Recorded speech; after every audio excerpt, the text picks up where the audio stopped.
অহংকার, এত বড় হিটলার বা মহিলা হিটলার বলতে পারি, মমতা সেই দিন দেখিয়েছে। পশ্চিম বাংলা যদি মমতা মনে করে আমার জমিদারি, আর তার একাংশ গুন্ডা পুলিশ যদি মনে করে এটা মমতার জমিদারি, তাহলে এই গুন্ডা পুলিশ ভুল করছে। এই পুলিশ শব্দটা ব্যবহার করা উচিত নয়, কিন্তু মানুষকে বুঝাবার যেটা বলছি, ব্যাপারটা ঠিক যেমন মমতা নিজের কবর নিজে খুঁড়ছে। আন্দোলন হচ্ছে কেন্দ্র সরকারের বিরুদ্ধে, মমতার হঠাৎ করে কষ্ট হয়ে গেল, তার গুন্ডা নামিয়ে দিয়ে জুলুম অত্যাচার করে জামা টামা ছিঁড়িয়ে নিরীহ ছেলেদের ঘরে মারধর করে। অর্থাৎ মমতা নিজে বলেছে এই যে সংখ্যালঘু মুসলিমদের জন্য আমি টিকে আছি, এটাকে স্বীকারও করেছে বা খুলে পাবেন। যেখানে অবজেকশনটা কি নাকি পারমিশন নেওয়া হয়নি, এটা বারবার ফুটে উঠছে। দেশের নাগরিক তার রাজ্যে তার দেশের একটা জায়গায় বসে তার চাওয়া পাওয়ার কথা বলবে, এর জন্য পারমিশন নেওয়া হয়নি, এই কথাটা বলাটাই হলো সংবিধান বিরোধী হওয়া দরকার। সাধারণ মানুষকে আমি একটা কথা বারবার বলবো, লড়াইটা কেন্দ্র সরকারের বিরুদ্ধে, রাজ্য সরকারের এত কষ্ট হচ্ছে কেন, এটাই প্রশ্ন। আর গুন্ডা কন্ট্রোল মমতা নিজে বলেছে, গুন্ডা কন্ট্রোল আমি নিজে করি, অর্থাৎ গুন্ডাদের গায়ে কন্ট্রোল করে একদল গুন্ডাদের গায়ে প্রশাসনের ইউনিফর্ম পরিয়ে দিয়েছে, আর নাই প্রশাসন ঘুষি মারে। বর্তমান সরকার দিনের পর দিন মুসলিমদের উপর একটা চাপ সৃষ্টি হচ্ছে, কিছু না কিছু দিকে মানুষকে হয়রানির একটা শিকার করে চলেছে।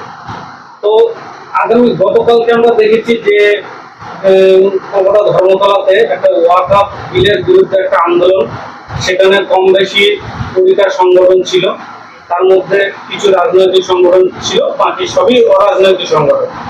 তো সেখানে তাদেরকে ধর্মমঞ্চে বসতে দেওয়া হয়নি বা তাদের উপর আক্রমণও করা হয়েছে। তো কি বলবেন এই বিষয়ে? দেখুন, বর্তমান সরকার বলতে কোন সরকারের কথা বলছেন? নিশ্চয়ই কালকের বিষয় যেমন রাজ্য সরকারের কথা বলছেন।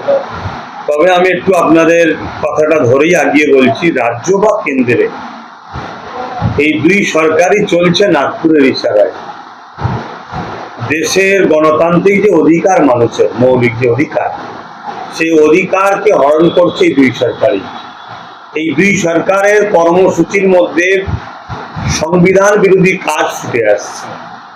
এবার চলে আসুন, গতকালকে কলকাতায় যে প্রোগ্রামটা হচ্ছিল, এই প্রোগ্রাম কোনো রাজনৈতিক ব্যানারে নয়, নাগরিকের প্রোগ্রাম, দেশের সাধারণ মানুষের জন্য, এবং বিশেষ করে ওয়াকফ যে সম্পদ, যেমন হিন্দু ভাইদের দেবত্ব সম্পদ, আদিবাসীদের জল জঙ্গলের সম্পদ, খ্রিস্টান শিখ ভাইদের সব ধর্মীয় টেম্পেল একটা এটা সেটা আছে সব, ঠিক তেমনই মুসলিমদের ধর্মীয় সম্পদটাকে ওয়াকফ সম্পদ বলা হয়। এই ওয়াকফ সম্পদ দীর্ঘ বছর ধরে লুট চলছে, কিন্তু পুরো পুকুরটাকে চুরি কেউ করেনি। কেন্দ্র সরকার পুরো পুকুরটাকে চুরি করার জন্য একটা নতুন আইন পাস করেছে। সে আইনকেও সংখ্যাগরিষ্ঠতার জোর দেখিয়ে পাস করেছে, কিন্তু সুপ্রিম কোর্ট এখন সেটাকে স্থগিত রেখেছে যতটুকু আমরা জানছি। কিন্তু ক্ষমতার জোরে সুপ্রিম কোর্টের কথাকেও ওরা মান্যতা দেয় না। কেন্দ্র সরকারের বিভিন্ন রাজ্যে বিজেপি শাসিত এলাকায় জোর করেও মসজিদ বা ওয়াকফ জায়গাকে তছনছ করা হচ্ছে, লুট করা হচ্ছে। আমরা দেখে আসছি আমার রাজ্যে যে সরকার আছে, এই সরকারটা টিকে আছে সংখ্যালঘু মুসলিমদের একটা বড় অবদান, সেটা অস্বীকার করতে পারবে না। এবং সরকার নিজে বলেছে, অর্থাৎ মমতা নিজে বলেছে এই যে সংখ্যালঘু মুসলিমদের জন্য আমি টিকে আছি, এটাকে স্বীকারও করেছে বা খুলে পাবেন। কিন্তু এই ওয়াকফ যখন কালা কানুনটা বা আইন হয়ে গেল, তখন এই রাজ্যে গরিষ্ঠ সংখ্যালঘু রাজ্য হচ্ছে মুর্শিদাবাদ। সেখানে গিয়ে মমতা একটা বক্তব্য দিল, আন্দোলন যদি করতে দিল্লি চলে যাও, এটা অন্য কোনো জায়গায় বলে না। লঘু আমরা মুসলিম এই রাজ্যে হওয়ার পরও সংখ্যাগরিষ্ঠ মুসলিম কিন্তু মুর্শিদাবাদে হয়। সেই জায়গায় নাগপুরকে দেখিয়ে দিল পশ্চিমবাংলায় আমি যথেষ্ট, যেখানে 70% মুসলমান আছে কম বেশি, সেখানে তাদেরকে আমি হুঁশিয়ারি দিচ্ছি, তোর মসজিদ, তোর মাদ্রাসা, তোর কবরস্থান, তোর খানকা, তোর আল্লাহ সম্পদের জন্য এই বাংলায় আন্দোলন হবে না, দিল্লি চলে যা। এত বড় ঔদ্ধত্য, এত বড় অহংকার, এত বড় হিটলার বা মহিলা হিটলার বলতে পারি, মমতা সেই দিন দেখিয়েছে। সেই আন্দোলন আস্তে আস্তে চলছিল ছোট আকারে। আর আমি তো আহলে সুন্নতুল জামাত থেকে দীর্ঘ 8 বছর কম বেশি করে আসছি, আন্দোলন করছি। কিন্তু সেইটাকে আজকে দেখছিলাম বেশ কিছু সংগঠন, বেশিরভাগ অরাজনীতির সংগঠন, তারা একটা নতুন ফর্ম নাম দিয়ে কলিকাতাতে একটা ধর্ণা মঞ্চ করতে চাইছে, যেখানে অবজেকশনটা কি নাকি পারমিশন নেওয়া হয়নি। এটা বারবার ফুটে উঠছে। দেশের নাগরিক তার রাজ্যে, তার দেশের একটা জায়গায় বসে তার চাওয়া পাওয়ার কথা বলবে, এর জন্য পারমিশন নেওয়া হয়নি, এই কথাটা বলাটাই হলো সংবিধান বিরোধী। সংবিধান আমাকে রাইট দিয়েছে, এই দেশটা কারো জমিদারি নয়। পশ্চিম বাংলা যদি মমতা মনে করে আমার জমিদারি, আর তার এক অংশ গুন্ডা পুলিশ যদি মনে করে এটা মমতার জমিদারি, তাহলে এই গুন্ডা পুলিশ ভুল করছে। এই পুলিশ শব্দটা ব্যবহার করা উচিত নয়, কিন্তু মানুষকে বুঝাবার যেটা বলছি, অ্যাকচুয়ালি এটা পুলিশ নয়, এরা পুলিশের ড্রেসে গুন্ডা, এরা টিএমসির গুন্ডা। এরা পুলিশ যারা, তাদেরকে আমি স্যালুট করি, শ্রদ্ধা করি, ভালোবাসি, কিন্তু পুলিশ এই জন্য বলতে হচ্ছে সাধারণ মানুষ বুঝবে না তো।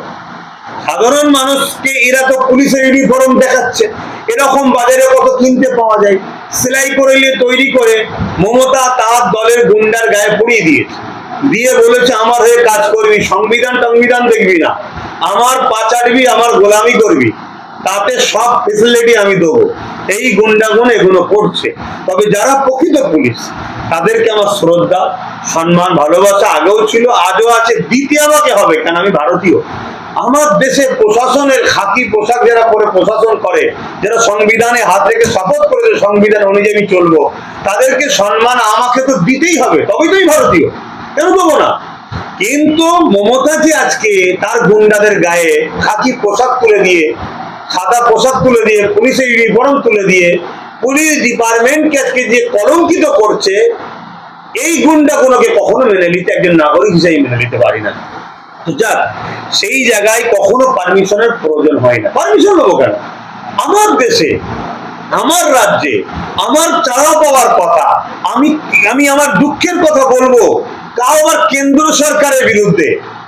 ব্যাপারটা ঠিক যেমন মমতা নিজের কবর নিজে খুঁড়ছে, আন্দোলন হচ্ছে কেন্দ্র সরকারের বিরুদ্ধে। মমতার হঠাৎ করে কষ্ট হয়ে গেল, তার গুন্ডা নামিয়ে দিয়ে জুলুম অত্যাচার করে জামা টামা ছিড়িয়ে নিরীহ ছেলেদের ঘরে মারধর করে যত সংগঠন ছিল, সমস্ত সংগঠনের কর্ণধারদের ঘরে আমি ধন্যবাদ জানাই যে আপনারা যে প্রোগ্রাম সেটেল করেছেন, যদি এটাকে ধরে রাখতে পারেন, অকাপও বাঁচবে। আর এই গুন্ডা কন্ট্রোল যে বলেছে আমি গুন্ডা কন্ট্রোল করি, মমতা বলেছে, ও তো বড় গুন্ডা, না গুন্ডা কন্ট্রোল করবে কি করে? ওই মমতা বড় গুন্ডা, গুন্ডাদের সর্দার। অতএব কিন্তু ধ্বংস হবে যদি এটাকে আমরা ধরে রাখতে পারি, আর অকাপও বাঁচবে। আর যদি আমরা আবার দুদিন পরে সেই কেউ যদি কিছু অফার দেয়, আদায় বিক্রি হয়ে যায় বা চাপের কাছে মাথা নত করে দিই, তাহলে দেশের সংবিধান যেমন শেষ হচ্ছে, আগামী দিন আমাদের বাচ্চাদের ভবিষ্যৎ শেষ হবে। আর এখানে মনে রাখবেন, এসআইআর নিয়ে যে সমস্যা, সাধারণ নাগরিকদের ঘরে যে আতঙ্ক, অনেক নাগরিক এই আতঙ্কে স্টক করে মারা যাচ্ছে। অনেক নাগরিক কাগজপত্রের জন্য ভয়েতে কি করবে কিছু খুঁজে পায় না। আমার বাংলা বা আমার দেশের বিভিন্ন রাজ্যে প্রায় সময় বন্যা হয়, মানুষ যান বাঁচাতে পারে না বন্যায়, কাগজ বাঁচাবে কি, তার পরিচয়পত্র বাঁচাবে কি?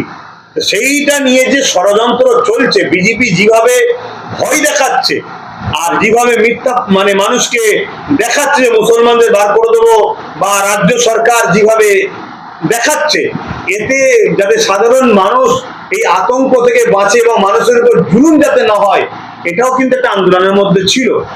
অতএব এক কথাই বলতে পারি, মানুষের চাওয়া পাওয়া, মানুষের মৌলিক যে অধিকার, মানুষ আজকে সমস্যার মধ্যে আছে, মানুষের জন্য তারা গেছে। তাই প্রত্যেকটা সংগঠনের কর্ণধারকে বলবো, একবার নয় 100 বার জেল খাটতে হবে পারে।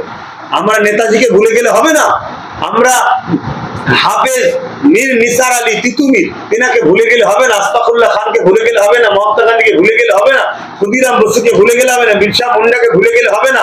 আমাদের কলিকাতার মহাকরণের ভেতরে যেনারা শহীদ হলেন, সেই বিনয় বাদল দীনেশ দাকে তিনাদেরকে আমি শ্রদ্ধা বলবো, মানে দাদার থেকেও তিনারা আমাদেরকে সম্মানের মানে মহামানব, তিনারা, তাদেরকে ভুলে গেলে চলবে না।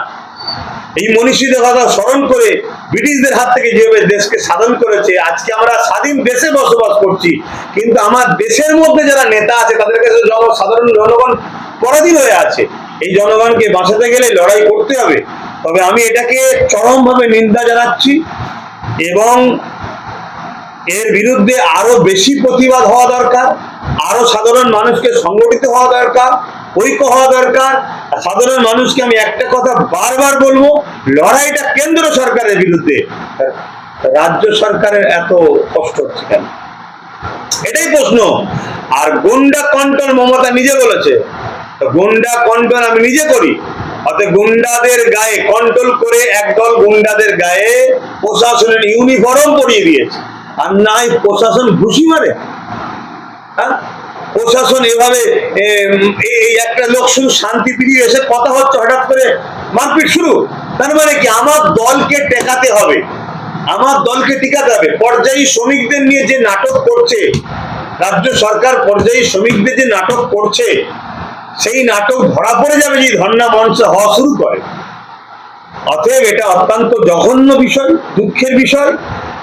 শুধু ওই এদেরকে মেরেছে, জেলে দিয়েছে, এটা তো দুঃখ। এর থেকে বড় দুঃখ হলো আমার দেশের সংবিধান কেন্দ্র সরকারও শেষ করছে, রাজ্য সরকারও সমানভাবে সংবিধানকে শেষ করছে। এরা আইনের শাসনকে শেষ করে নিজেদের রাজ শাসন কায়েম করার এরা ষড়যন্ত্র করছে।